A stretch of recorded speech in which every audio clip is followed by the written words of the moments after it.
Blue Braj film present के banner तले बनी फिल्म प्लेटफॉर्म नंबर 2 की अपार सफलता के बाद एक और बड़ा धमाका फिल्म दिल में सिर्फ तुम। रेबल स्टार राहुल सिंह और रेशमा सिंह स्टारर भोजपुरी फिल्म दिल में सिर्फ तुम का उत्तर प्रदेश के गोरखपुर के विभिन्न लोकेशन पर बहुत जल्द शूटिंग होगी स्टार्ट। फिल्म की कहानी साफ सुथरी व लव स्टोरी है। फिल्म कॉलेज लाइफ पे आधारित है, जिसमें आपको एक्शन रोमांस के साथ साथ कॉमेडी का फुल डोज मिलेगा। फिल्म के निर्माता ब्लू ब्रज फिल्म्स मनोज हिंदुस्तानी है। सह निर्माता अरविंद यादव, सुरेंद्र प्रसाद सिंह है।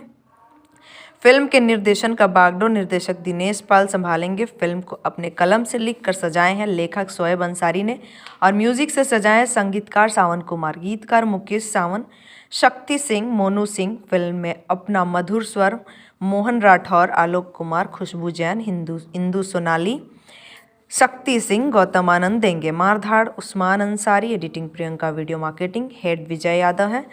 फिल्म प्रचारक ऋतिक कौशिक है। फिल्म के मुख्य भूमिका में रेबल स्टार राहुल सिंह, रेशमा सिंह, साहिल राज, अनूप अरोरा, देव सिंह, राहुल राज, मनोज हिंदुस्तानी, अरविंद यादव, राजेश गुप्ता, मिथिलेश गुप्ता, ऋतिक कौशिक, कुलदीप चौरसिया आदि कलाकार नजर आएंगे।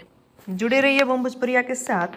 सिनेमा इंडस्ट्री के लेटेस्ट फिल्मी खबरों के लिए हमारे चैनल को सब्सक्राइब ज़रूर करें और साथ में बेल आइकन को दबाना ना भूलें।